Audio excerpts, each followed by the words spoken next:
우리가 계속해서 하나님의 말씀 가운데 실낙원의 내용으로 나누고 있습니다. 우리는 죄로 인하여서 낙원을 잃어버린 자이기도 하지만 구원을 받은 자로서 천국을 약속받은 자이기도 합니다. 우리가 어느 쪽을 바라보는가, 그리고 어디에 머물러 있는가, 그것이 아마 우리들의 신앙생활과 믿음의 또 방향과 우리가 그때마다 누리게 되는 은혜의 모습이 아닐까 생각이 듭니다. 우리 사랑하는 성도님들은 하나님께서 우리에게 이루어 주신 구원, 그 감격, 약속된 천국으로서의 그 길과 이룸 속에 언제나 은혜와 축복이 가득하시기를 주님의 이름으로 축원드립니다. 나그네라는 것에 대해서 처음부터 말씀드리고 계속해서 말씀을 드립니다. 그래서 저는 이제 나그네 부분들을 언제 느꼈을까라고 생각을 했을 때 2022년 정도에 제가 이제 가족과 함께 안식년을 보낸 적이 있습니다. 우리가 다른 나라로 갈 때 입국의 허가를 받아야 되지 않습니까? 물론 우리나라 여권이 굉장히 좋은 인증됨이 있어가지고 또 규약이 잘 되어 있어서 별다른 비자 없이 관광이나 이런 부분에 있어서는 어려움이 없다라고도 합니다. 하지만 조금 1년의 시간의 체류를 위해서 대사관에서 비자를 받아야 되는 상황이 있었습니다. 마땅히 인터뷰를 하고 심사를 거쳐서 되겠지라고 생각을 했는데 서류를 제출했는데 계속해서 진행이 되지가 않는 거예요. 그래서 왜 그러지 하는데 2주 정도 지나니까 어떻게 진행되는지 궁금해서 인터넷에 들어가서 확인을 해보니까 비자가 발급이 됐다라고 되었습니다. 그래서 인터뷰 없이도 요새는 해주나? 코로나의 끝이어서 그런가? 라고 하면서 정말 이게 된 건가? 라고 했을 때 나중에 이제 여권을 수령을 했을 때 거기에 진짜 있더라고요. 그래서 받았구나. 이제 내가 들어갈 수 있는 자격이 됐구나라는 것에 대해서 느끼게 되었습니다. 다른 나라로 갈 때 우리는 그렇게 자격에 이제 허가를 받아야 됩니다. 그렇다면 우리가 이 세상의 삶을 마치고 하나님의 나라로 들어가게 될 때 우리는 어떠한 자격으로 하나님의 나라에 들어가게 됩니까?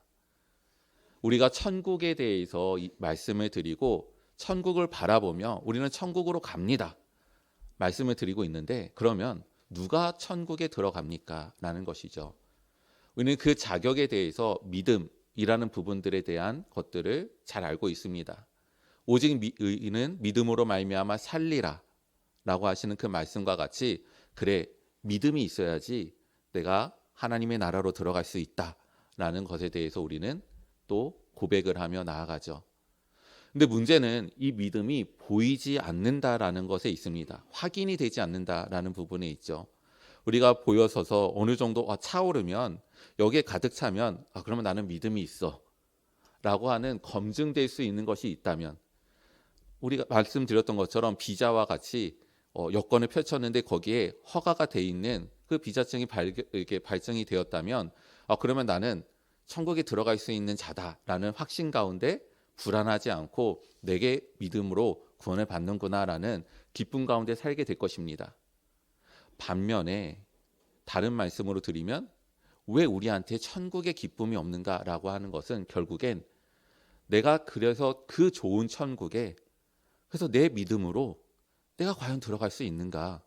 하나님께서 마지막 순간에 그 입국 허가장과 같은 곳에 딱 섰을 때 그래 너는 합격이야. 너는 들어갈 수 있어. 도장을 팡 찍어주실 것인가?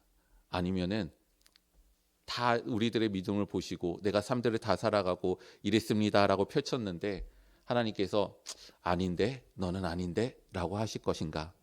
우리는 거기에 대한 확신과 그로부터 누리게 되는 그 삶들의 은혜 속에서 기쁨 혹은 불안 가운데 살아가게 되는 것입니다. 우리가 그 믿음이란 과연 무엇인가라는 것을 오늘 말씀 가운데 눈여겨보게 됩니다. 왜냐하면 한 나병 환자의 이야기가 믿음이라는 부분의 위대함을 우리에게 나타내 보여주기도 하기 때문이죠.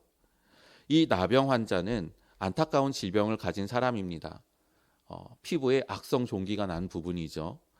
근데 이 병이 드러나는 것으로도 굉장히 추악하여 그 가운데 있어서의 어려움도 있지만 문제는 그것보다 더 비참한 것들이 뒤따라오는 것에 있어서의 저주와 같은 병입니다.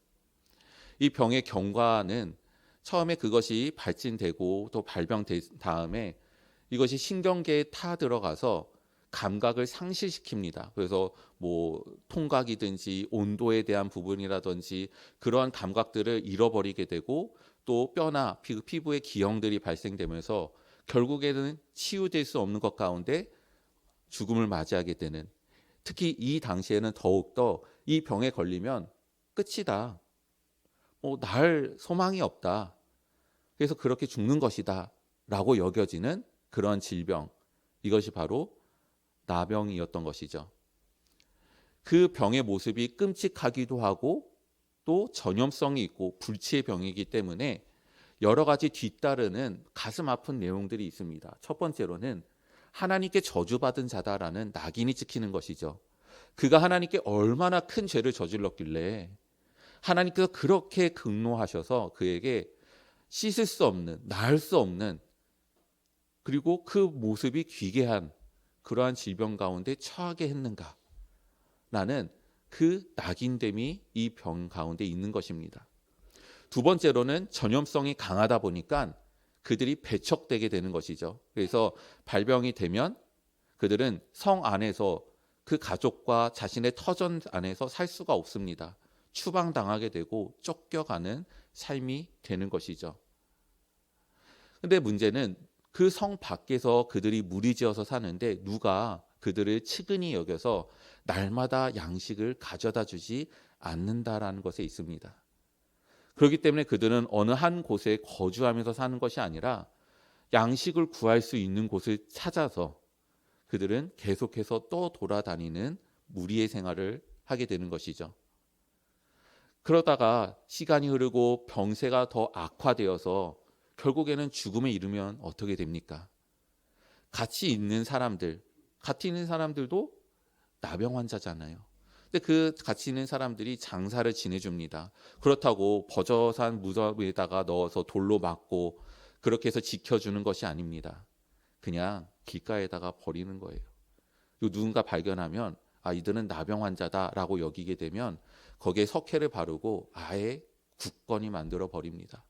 그래서 사람들이 길과 같이 여겨서 그 위를 밟고 다니는 것, 그것이 나병 환자의 말로입니다. 근데 더욱이 그를 장사해 준 사람이 나병 환자죠. 그러니까 그도 떠돌이 인생을 하다가 결국에는 그도 그렇게 죽게 되면, 그러면 내 사랑하는 가족인데 그가 어디에서 떠돌다가 어떤 모습으로 살다가 누구와 함께 있다가 어디서 묻혔다, 이것을 알 방법이 없는 것입니다. 그러니 이 병이 들었을 때 그들에게 있어서는 너무나도 가슴 아픈 비통한 부분들이 연이어서 닥쳐오는 것. 그래서 어떻게 보면은 병의 고통보다도, 이 병이 깊어지면 감각이 없어지잖아요. 그렇기 때문에 병의 고통보다도 더 심한 것이 그로 말미암아 그가 받게 되는 낙인에, 사람들의 정죄함에, 그들과 무리지어서 서로 바라보는데 무슨 소망이 있겠습니까? 나도 죽고 너도 죽고 우리 다 같은 병이다. 서로가 너무 슬퍼서 위로한다고 만져주면은 그것이 어떤 위로가 됩니까? 그냥 동병상련이죠. 나도 아프다. 그러니 우리가 다 그렇다. 너무 혼자서만 슬퍼하지 마라. 이렇게 해서 끝날 일이지 그게 위로가 되지는 않는 것입니다. 그러한 가운데 이러한 나병 환자가 그 삶의 끝이 너무나도 비참하고 저주받은 인생이다 여겨지는 이 사람이 오늘 말씀에 보면 예수님을 만나고 완전히 바뀌게 됩니다. 깨끗하여지게 되고 더 이상 나병 환자의 무리들과 함께 있는 것이 아니라 너는 가서 제사장에게 내 몸을 보이고 모세가 명령한 것을 지켜서 그대로 행하라. 그래서 너의 가족의, 너의 지경의 품으로 돌아가라 라고 하는 그 은혜를 입은 것, 그 슬픔의 비참함의 이야기로 끝나지 않고 구원을 받은 것이죠. 그래서 그 구원을 받은 이 나병 환자의 모습은 과연 어떤 것인가, 오늘 우리가 말씀 가운데 보게 되는 것입니다. 이 나병 환자의 모습, 특별히 믿음이라는 것은 참 위대하다 여기는 부분이 있습니다. 아까도 말씀드렸듯이 나병 환자들은 모여서 무리를 짓고 살아가는 것이 아닙니다. 예수님께서 사역을 하셨는데 이 세상에서 사역의 기간이 3년밖에 되지 않아요. 그 3년의 기간 중에서도 오늘 말씀이 후반부는 아니다라고 여겨집니다. 그러면 예수님에 대한 소문이 물론 위대하시고 놀라운 일들을 이루셨기 때문에 그 갈릴리 그리고 혹은 예루살렘 전 지역에 있어서 파다하게 소문이 흐트러지고 확산되어져 갔겠지만 이 나병 환자들이 그 중에서 들을 수 있는 것은 몇 가지 이야기가 안 됩니다. 왜냐하면 사람들과 함께 있어야지 저쪽 동네에서 예수님께서 어떤 병자를 낫게 하셨대. 저기에서는 사람을 살리셨대. 이런 이야기를 듣게 되잖아요. 근데 그러한 채널이 그러한 통로가 끊겨진 상태인 것이죠. 그나마 이제 몇몇 이야기는 들었을 것입니다. 예수님이란 분이 있는데 그분이 말만 하면 그들이 손만 대시면 그들이 어떤 것에 대해서 행하시면 다 그대로 되더라. 낫게 되더라. 우리도 그렇지 않을까? 라는 그러한 믿음을 가지게 된 것이 바로 이 나병 환자의 모습입니다. 이것을 볼 때 믿음이라는 것이 지식의 양에 있다라고 여겨지지 않습니다. 얼마나 하나님의 말씀에 정통하고 빠짐없이 다 알고 그 진리를 다 파헤치고 그렇지 않은 거죠. 복음은 굉장히 단순하고 그 복음과 그 진리 가운데 깨우치는 우리들의 삶의 비참과 하나님의 무한하신 은혜 가운데 우리는 구원을 받아 하나님의 자녀가 된다라는 그 명료한 복음의 선포 가운데 우리는 구원을 바라보는 것입니다. 어떻게 보면 그 나병 환자의 믿음은 그냥 파편과 같은 작은 이야기에서 나를 낫게 해주실 수도 있어라는 그러한 도약되고 비약적으로 넘어서는 그러한 굳건함으로 나아가는 것처럼 보입니다. 그래서 예수님께 그가 나가게 되는 모습을 보이죠. 하지만 중요합니다. 그가 무리들, 사람들 안에 들어갈 때는 그냥 들어가면 안 돼요. 부정한 자가 사람들 안에 들어갈 때는 자신이 부정함을 드러내야 됩니다. 나는 부정하다 이야기를 하면서 들어가야 돼요. 만일 그렇지 않고 그 사람들의 무리 안에 들어가게 되면 그러면 그것이 발각되면 돌에 맞아 죽을 수 있습니다. 그렇기 때문에 사람들이 극히 경계하고 그렇지 않기 위해서는 자신이 죄인이라는 것, 자신이 저주받은 자라는 것, 자신이 나병 환자라 이 괴기하다라는 것에 대해서 그는 끊임없이 드러내면서 다녀야 되는 자신의 그 비참함을 선포하고 다녀야 되는 그러한 처지에 있습니다. 근데 그럼에도 불구하고 그가 예수님이면 나를 낫게 하실지도 몰라라는 그거 하나를 잡고 그 사람들 안으로 들어가는 것입니다. 그런데 사람들과 함께 있을 수 없죠. 오늘 말씀을 보게 되면은 예수께서 산에서 내려오시니라고 되어 있습니다. 산은 당연히 성 안에 있지 않습니다. 성 밖에 있어요. 그렇기 때문에 예수님께서 산에서 어떠한 일들을 이루시고 내려오셔서 동네로 혹은 다른 곳으로 이동할 때 이 나병 환자는 기다린 겁니다. 예수님이 저 산 위에서 사람들과 함께 있다. 근데 교훈 말씀을 하고 계시다. 근데 산에 올라가셨으니까 내려오실 건데 그러면 내가 밑에서 기다리고 있다가 성 안에 들어가면 나는 들어가지 못하니까 성으로 들어가시기 전에 다른 동네로 가시기 전에 내가 예수님을 꼭 만나야 되겠다. 예수님을 만나면 내가 나음을 받을 것이다 라는 그 믿음 하나로 언제 내려오실지 모르는 예수님을 기다리고 있는 거예요. 이때 놓치면은 모르니까 누가 알려줘 주는 게 아니잖아요. 야 이제 예수님 내려가신다. 너네 기다려라. 이런 게 아니잖아요. 그러한 가운데 예수님을 만납니다. 자, 그 정도로 간절하고 그 정도로 기다리고 정말 그 정도로 믿으면 어떨까요? 예수님께 딱 갔을 때 예수님 제가 정말 기다렸습니다. 예수님은 저를 낫게 해주실 것을 믿습니다. 저는 의심하지 않습니다. 저를 고쳐주십시오. 이렇게 얘기해야 될 텐데 그는 예수님 앞에 엎드리며 만일 주께서 원하시면 나를 낫게 하실 수 있습니다. 라고 하는 그러한 고백으로 나아갑니다. 원하시지 않으시면 그런 생각이 없는 거죠. 예수님은 낫게 하실 능력이 있고 예수님은 내 병을 고쳐주실 그런 뜻도 있을 것이다라는 그것마저도 굳건히 붙잡고 하지만 그 모든 것들을 예수님께 맡기며 순종하며 겸손한 모습으로 나아간 그 믿음의 여러 면모들을 볼 때 어떻게 이 나병 환자가 이와 같은 믿음을 가질 수 있는가? 그리고 그 믿음의 끝의 모습이 어떻게 이럴 수가 있는가라고 할 수 있을 정도로 위대한 모습을 보이고 있습니다.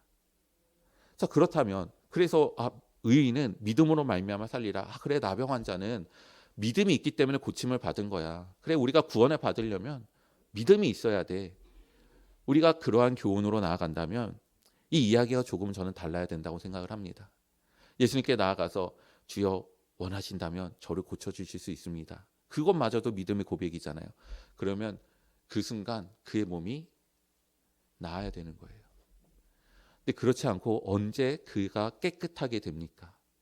예수님께서 손을 내미셔서 그의 몸에 대시며 내가 원하니 내 몸이 깨끗하여져라 라고 하신 후에야 그의 몸이 깨끗하게 된 것을 우리가 보게 됩니다. 우리가 그 구원이라는 것, 그 깨끗해짐이라는 것, 그것이 오늘 우리가 함께 나누고자 하는 내용입니다. 왜 성경에서 나병 환자에 대해서 기록을 할까요? 이 나병이라는 것이 바로 나의 모습이기 때문입니다.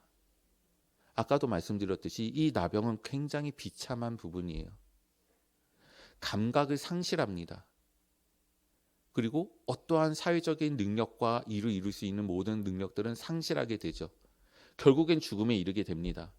그 말로가 정해져 있어서 절망 가운데 살아가게 되죠. 그리고 사람들 가운데 떨어지게 돼서 고독과 외로움 가운데 같은 그 저주받은 인생들의 처지 속에 갇혀 그들이 서로를 바라보며 그 절망에 더 깊이로 빠져드는 것. 그러다가 어떻게 그 말로에 마치게 되는지를 알 수 없는 그런 존재로 사라져버리는 것. 그것이 이 병의 비참함입니다. 근데 죄는 어떻습니까? 죄가 우리 안에 들어와 우리에게 역사하기 시작하면 우리는 의로움에 대한 감각을 상실해버리기 시작합니다. 그냥 부담스러운 것이 돼요. 그 의로움으로부터, 그 거룩으로부터 오는 은혜와 기쁨, 영광, 능력, 감격, 축복, 모든 것들이 다 사라지고 죄가 가져다 오는 순간적인 쾌락, 거짓된 그런 것들을 희망을 삼아 그 안에서 그 경건함과 거룩에 대한 감각들을 상실하게 됩니다. 나병이 저절로 낫지 않는 것처럼 죄인이 된 이상 우리는 저절로 의인이 되지 않습니다. 그래서 어떻게 됩니까? 그 끝은 심판으로 결정되어 있고 그래서 그 심판의 결과 가운데 영원한 죽음이 형벌로 가게 되는 것. 그래서 이 세상에 이룬 모든 것들이 가치와 의미가 없고 결국에는 내 안에 죄만 남아있으니 내가 영원 가운데 죄값을 치르는 것. 그것이 바로 우리의 죄인의 모습인 것입니다. 나병 환자가 바로 나인 거예요. 근데 어떻게 해서 그는 깨끗하여지는 구원을 받았는가? 바로 예수님의 역사하심에 있다라는 것을 봅니다. 예수님께서 이 병을 고치시는데 나병 환자를 굳이 만집니다. 보통 사람들 만지지도 않아요. 그리고 무엇보다도 예수님께서는 이 병을 고치기 위해서 손을 대실 필요가 꼭 없습니다. 백부장의 그 부하를 고친 장면도 그러하잖아요. 예수님께서 그래 가자라고 했더니 아닙니다. 나도 사람을 부리는 자입니다. 내가 좌로 하면 좌로 가고 우로 하면 우로 가니 예수님께서 여기서 말씀하시면 나을 줄 믿습니다. 나았다 가라. 그랬더니 정말 나았죠. 죽은 나사로는 어떻게 살리십니까? 예수님께서 무덤 문을 열어라. 내가 들어간다. 그거를 묶인 걸 다 풀어주시고 손잡고 나랑 나가자. 이렇게 하시지 않으시죠? 무덤 문을 열어라. 나사로야 나오라. 그랬더니 그가 묶인 채로 나옵니다. 말씀으로 병을 고치시고 죽은 자도 살리시는 예수님이신데 왜 나병 환자는 굳이 손을 대시면서 말씀하시며 이것을 치유하셨을까라는 것입니다. 이 나병 환자가 그 삶에 있어서 그 병의 걸림에 있어서의 죽음은 기정사실로 정해진 것입니다. 하지만 아까 말씀드렸던 것처럼 이 병 자체보다도 더해지는 고통이 있으니 그것은 바로 단절입니다. 나의 사랑하는 가족에게서 내가 일생을 일군 삶의 터전에서 내가 그들과 함께 여생을 보내며 내가 그렇게 노년의 삶들을 보내며 이 생의 삶의 마침을 이들의 축복 가운데 마치겠다라는 기대 속에서 모든 것들이 끊어지고 그저 함께 저주받은 인생이다 여기는 사람들과 함께 다니며 그 사람들의 관계가 철저히 단절되고 끊어진 것, 그것이 바로 그의 모습인 것이죠. 근데 그가 나병이 된 이후로 처음으로 병에 걸리지 않은 자가 자신의 몸에 손을 대는 것입니다. 예수님께서는 죄를, 그 병을 치유하시는 것에만 목적이 있는 것이 아니에요. 예수님의 치유의 범위는 단순히 그의 몸이 깨끗하여지는 것이 문제가 아닙니다. 더 나아가서 그가 그렇게 상처받고 고독되어지고 단절되어지고 배척되어지고 죄인이라고 낙인 찍혀지고 그래서 저주받은 자라라고 손가락질을 당하고 그의 인생 전체가 완전히 무너진 그 삶에서 예수님께서 손을 대시는 것입니다. 그래, 너는 이제 더 이상 배척받는 자가 아니다. 너는 더 이상 끊쳐지는 자가 아니다. 너는 더 이상 저주받은 자가 아니다. 너는 우리와 함께 동일한 삶을 살아가며 그 가운데 삶에 소망을 갖는 자이다라는 것입니다. 그 나병 가운데 있을 때, 그 무리 가운데 있을 때 그의 삶에 있어서는 절망입니다. 바라는 것이 끊쳐지는 것이죠. 근데 예수님을 만나니 어떻게 됩니까? 바라는 것이 생기는, 주께서 원하시면 나를 깨끗하게 할 수 있습니다. 그렇죠? 이때까지는 바라는 게 끊어지는 인생이었는데 이제는 예수님 때문에 바라는 것이 있게 되는, 소망이 있는 인생으로 바뀌게 된 것입니다. 우리에게 소망은 무엇입니까? 하나님께서 우리를 구원하시며 우리를 천국으로 인도하시며 예비하신 처소가 있어 우리가 그곳으로 나아간다라는 하나님의 구원의 은혜요 축복입니다. 그래서 예수님께서 그 손을 대시며 그를 낫게 하시는 것을 우리가 보게 되는 것이죠. 예수님은 우리들의 죄만 해결하고 그래 너는 이제부터 네가 알아서 잘 살아봐라 놓아 놓으신 것이 아닙니다. 우리의 죄를 해결하시고 다시는 그 죄로부터 묶여지지 아니하시도록 우리를 보호하시며 또한 하나님과 우리를 화목하게 하심으로 말미암아 내가 너희의 하나님이다라는 그 관계 속에 회복시키시고 결국에는 그 하나님의 은혜 가운데 영원토록 사는 곳까지 인도하시며 그리고 그 은혜를 이루시는 분으로서 나타나시는 것이죠. 그렇기 때문에 우리들 모든 것들은 주의 은혜 가운데 있는 것입니다. 아까 말씀드렸듯이 나병 환자가 그런 의도를 가지고 있었습니다. 믿음이 비약을 한 거예요. 조그만 파편과 같은 이야기를 들었는데 예수님이시라면 나를 고칠 수 있다라는 말로 설명할 수 없는, 이해할 수 없는 그 비약적인 믿음을 가진 것입니다. 그래서 기다리고 만나고 간절하고 순종하고 이 마음이 나병 환자는 그럴 만한 자격이 있어. 아닙니다. 성경은 우리에게 날로 말씀하는 것은 무엇이냐면 우리에게 그 믿음을 주시는 분이 바로 하나님이시다라고 말씀을 드려요. 작은 파편과 같은 것에서 비약적인 믿음을 가지는 것도, 하나님이 나를 깨끗하게 치유해 주실 것이다라는 확신을 가지는 것도, 그래서 예수님께 주님께서 원하시면 나를 고칠 수 있습니다라고 말을 할 수 있는 예수님의 원하심이 나를 깨끗하게 하실 것이다라는 그 원함이 있다라는 그 확신마저도 하나님께서 그에게 주시는 믿음인 것입니다. 그래서 그 자리에 나아가 은혜로 이루는 것이죠. 그래서 에베소서 말씀은 무엇이라 말씀하십니까? 너희가 죄와 허물로 죽었으나 그 은혜로 말미암아 구원을 받았다. 죽은 자는 믿음이 없습니다. 하나님께서 살려주신 다음에 그 다음에 믿음이 있는 거죠. 지금 나병 환자가 믿음이 있어서가 아니라 하나님이 그를 향한 소망을 갖게 하시고 그리고 그에게 내가 거기에 있어야 되겠다 의지를 갖게 하시고, 하지만 내가 예수님에게 그것을 믿으니 내 모든 것들을 의탁합니다. 겸손하게 하시고 그것을 하나님께서 이끌어 예수님의 손 닿는 곳까지 나가게 하신 것입니다. 우리도 그런 구원을 받는 것이죠. 나는 태어날 때부터 부모님이 믿고 있었어요. 그래서 교회를 다니고 있었어요. 내가 성경을 읽었는데 깨달아졌어요. 그래서 믿게 되었어요. 아닙니다. 깨닫게 하신 것도, 때로는 믿는 부모 가운데 태어나게 하신 것도, 그래서 내가 하나님 앞에 서게 되는 것도 다 하나님의 은혜 가운데 서게 되는 역사인 것입니다. 오늘 말씀에 보면은 대조되는 게 있습니다. 수많은 무리가 있어요. 근데 한 나병 환자가 있다. 이게 서로 연결이 되어 있습니다. 예수님께서 산에 내려오시는데 수많은 무리들이 따르더라. 우리한테 번역되어지지 않은 두 단어가 있습니다. 그리고 보라. 한 나병 환자가 있다. 이렇게 이어지는 것입니다. 이 서로 대조되는 것 가운데 수많은 무리들이 경험하지 못한 그 치유, 구원을 이 나병 환자가 경험을 하게 됩니다. 지금 산 위에서 내려오시는데 산 위에서 예수님이 무엇을 하셨을까요? 마태복음 5장에서 7장까지의 말씀은 산상수훈입니다. 산상수훈의 내용은 천국 백성은 어떠한가라는 말씀이에요. 천국 백성은 어떠합니까? 남을 미워하는 자도 살인하는 자다.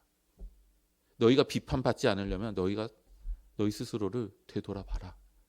먼저 하나님의 나라와 의를 구하라. 심령이 가난한 자는 복이 있다. 그 천국 백성에 대한 그 아름답고도 놀랍고 축복된 말씀을 예수님께 흠뻑 들은 것이 바로 산상수훈입니다. 근데 구원의 역사는 어디서 나타납니까? 그리고 누가 구원을 받습니까? 산에서 내려와서 그 교훈을 다 알고 깨달은 자가 아니라 파편과 같은 믿음을 가지고 그 내용을 가지고 믿음 가운데 나아가 바짝 엎드린 그에게 예수님께서 손을 대시며 그래 너가 깨끗하여진다. 내가 너를 구원한다. 말씀하고 계신 것입니다. 이 산상수훈의 마지막에 보면은 열매라는 부분이 나옵니다. 사람들이 감탄을 해요. 이는 다른 사람의 교훈과는 다르다. 근데 그 마지막에 말씀의 내용이 뭐냐면 열매입니다. 열매를 안다. 너희들이 거짓 선지자에 대한 것들을 경계하라. 열매를 보아야 된다. 라는 것에 대해서 말씀을 하죠. 예수님이 그들과 다르고 그 진리됨은 무엇입니까? 열매이기 때문이에요. 열매. 예수님께는 열매가 맺히기 때문입니다.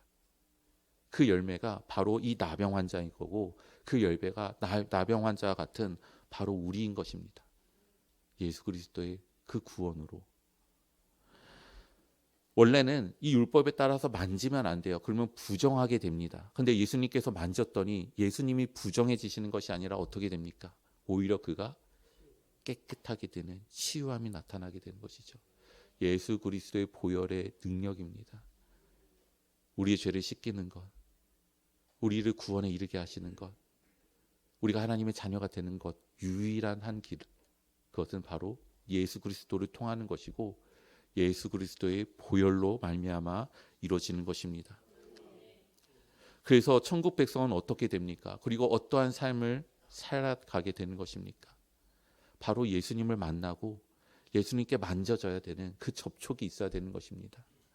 일전에 그 마라의 쓴물에 던져진 한 나무를 말씀드렸습니다. 내 인생이 바로 마라인 것이죠. 내 안에서 쓰디 쓴물이 올라옵니다. 그것을 삼킬 수 없을 만큼 그 진액과 같이 쏟아지는 그 쓰디 쓴물을 어떻게 달게 바꿀 수 있습니까? 던져지는 한 나무가 있어야 된다. 우리들의 심령에 우리들의 삶에 십자가가 던져져야 되고 우리가 그것을 만지며 그 앞에 엎드리며 나도 그 십자가에 접촉되어지는 내가 예수 그리스도와 함께 십자가에 못 박혔나니 그 역사가 일어나야 우리가 구원을 얻는다라는 것이죠. 또 무엇이 있습니까? 어린 양의 보좌로부터 생명수가 흘러나옵니다. 그것을 마시는 자, 갈증이 해소된다라고 요한계시록 21장에 기록이 되어 있죠. 그렇습니다. 저기에 생명수가 있네? 아니에요. 그 생명수로 가서 물을 떠다가 마셔야 되는 것입니다. 그것도 내가 모자라서 어떻게 해야 되죠? 그 안에 들어가 버려야 되는 거예요. 거기에 잠겨질 때 우리는 그 모든 구원의 감격과 은혜와 기쁨이 소생하게 되는 것입니다. 그리고 더 나아가서 요한계시록 22장에 생명수 옆에 있는 그 생명나무에 만국을 치료하기 위한 잎사귀와 열매가 있습니다. 치료 받으려면 어떻게 되는 거죠? 먹어야 되는 거잖아요. 바라만 보고 있는 것이 아니라 먹어야 되는 것이잖아요. 우리는 과연 나는 얼마나 매일 자주 매 순간마다 예수님께서 나를 만지시며 내가 원하니 너의 삶에서 너가 건짐을 받아라 라는 그 은혜가 그 감격 가운데 살고 계십니까? 오늘 말씀에 보면은 이 나병 환자가 치유가 됩니다. 근데 예수님께서 말씀을 하시죠. 그래 너가 돌아가라. 근데 돌아가기 전에 무엇을 해야 되죠? 제사장에게 몸을 보이고 그리고 모세가 명령한 대로 예물을 드려라 라는 것으로 맞춰지게 됩니다. 이 제사장의 역할이 굉장히 중요해요. 나병이 발병이 되잖아요. 그러면 그 몸을 보이고 그래 너가 나병 환자다라고 선언하고 그래서 너는 우리들 함께 있을 수 없으니 나가라라고 하는 사람이 누구냐면 제사장입니다. 죄에 대해서 들춰내는 자도 제사장이에요. 근데 내가 나았어요. 내 몸이 깨끗해졌습니다. 그것을 검증하고 확인해주고 선언해주는 사람도 제사장인 것입니다. 히브리서에서는 그 제사장이 누구입니까? 바로 예수 그리스도시죠. 나의 죄를 담당하시고 나의 죄를 값을 치르시고 하나님 앞에서 나를 위하여서 대언하시고 변론하시고 증인이 되시고 마지막 최후에서는 심판자가 되셔서 이 땅에 오시는, 그래서 그 모든 것들이 다 하나로 묶여 있습니다. 그러니 우리들의 구원은 확증이 되어 있는 것입니다. 예수 그리스도께서 우리를 만지시며 그 보혈 가운데 우리가 담기며 우리들의 죄에서 깨끗하여졌을 때 그것은 앞으로 내 믿음이 받아들여질까 아닐까의 자격의 불안성이 아니라 예수님께서 그것을 이루시고 예수님께서 심판하시니 우리는 그 안에 이미 확정된 자로서의 은혜를 누리게 되는 것이죠. 그렇다면 이 나병 환자가 이 예물을 드려야 돼요. 제사장에게 다시 그 몸을 보여야 됩니다. 근데 나병 환자가 이렇게 떠돌이 인생하고 살고 있었는데 그에게 무슨 소유가 있겠습니까? 무엇을 가지고 있겠어요? 재산이 뭐가 있겠어요? 근데 갈 때 예물을 드려야 되잖아요. 근데 나병 환자가 생각하기에 나는 예물을 살 돈이 없는데 제사장한테 꼭 가야 돼? 나는 없으니까 가지 말고 여기 살아야 되겠다. 아니겠죠. 내가 나았는데 가족에게 돌아갈 수 있는데 내가 어떻게 해서라도 내가 누구에게 어떠한 값을 치르더라도 어떤 확증을 하더라도 내가 어떻게 해서든 예물을 구해다가 내가 드리고 내가 인정을 받고 가족으로 돌아가서 이것을 갚아야지. 어떻게 해야 되겠지. 그의 앞에는 가로막혀 있는 것이 아무것도 없습니다. 이런 생각도 할까요? 과연 나는 몸이 깨끗해졌는데 뭐 제사장이 보고 인정해 주든 아니든 무슨 상관이야. 내 몸의 증거가 내 안에 있는데 깨끗해졌는데 나는 괜찮아. 아니에요. 이 모든 과정 가운데 나를 심판하고 정죄하고 나병이다라고 말한 그 제사장에게 가서 나는 깨끗해졌다라고 다시 확인을 받는 것, 그리고 하나님께 예물을 드리는 것, 그것이 증언되는 것, 그에게 있어서는 아무런 수고도 아닌 것입니다. 기쁨인 거죠. 할 수 있다라는 기쁨, 내게 자격이 주어졌다라는 기쁨. 그래서 이것을 어떻게 해서든 하겠다 의지가 있고, 그것이 번거롭다 아무런 의미가 없다 이런 것이 아니라 내가 이것을 꼭 해야 되겠다라는 것 가운데 그 뜻을 이루게 됩니다. 과연 그렇다면 나는 그 깨끗함을 받은 자로서 하나님의 백성으로서 삶을 살며 신앙의 생활을 할 때 나는 과연 어떤 기쁨과 어떠한 의지와 열정 가운데 나아갑니까? 이 나병 환자가 내가 드릴 것이 없는데 그래도 드려야 된다라는 부담 가운데 주눅들고 포기하지 않는, 근데 과연 나는 하나님께 구원을 받은 자로서 예배와 찬양과 말씀과 기도와 헌신과 주의 뜻을 이룸에 있어 고되고 귀찮고 의미가 없고, 나는 구원 받았는데 이것이 다 어떤 가치와 의미가 있어 굳이 해야 돼? 번잡스럽잖아. 떨쳐버리게 그렇게 될 수 있겠습니까? 그렇지 않는 유일한 한 가지는 내 몸을 확인하는 거예요. 나병 환자가 나는 깨끗해졌어. 나는 깨끗해졌어. 그럴 때 그가 자신이 해야 될 모든 의무들을 그것이 수고가 아니라 기쁨으로 이루게 되는 것입니다.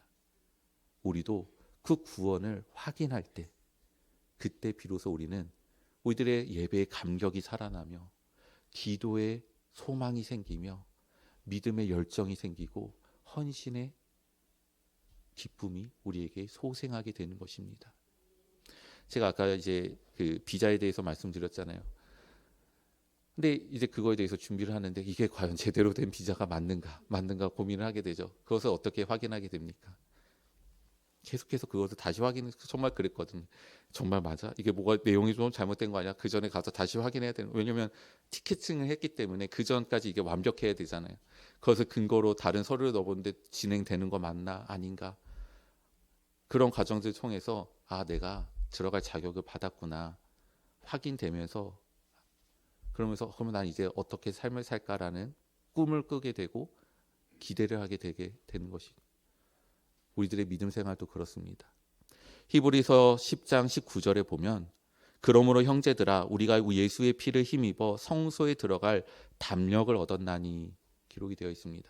근데 이것을 우리나라 말로 좀 더 정확하게 번역을 하면 이렇습니다. 그러므로 형제들아 우리는 예수의 피로써 가장 거룩한 장소에 들어가는 자신감을 가지고 있기 때문입니다.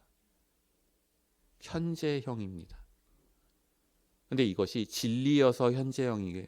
두 번째로는 항상 확인되기 때문에 현재형인 것입니다. 우리는 그래야 됩니다. 그 진리가 우리에게 살아있고 적용되고 영원한 현재가 되기 위해서는 날마다 그것을 확인해야 되는 것입니다. 내가 하나님께 구원받은 자다. 예수 그리스도의 피가 나를 씻긴 자다. 그 십자가가 내 심령 가운데 새겨지며 내가 그 생명수의 목을 축이며 날마다 그 하나님의 은혜 가운데 거닐어 그래서 그 믿음 가운데 소생되어지고 은혜 가운데 나아가시는 우리 귀한 성도님들이 되시기를 주님의 이름으로 축원드립니다. 우리 함께 기도하도록 하겠습니다.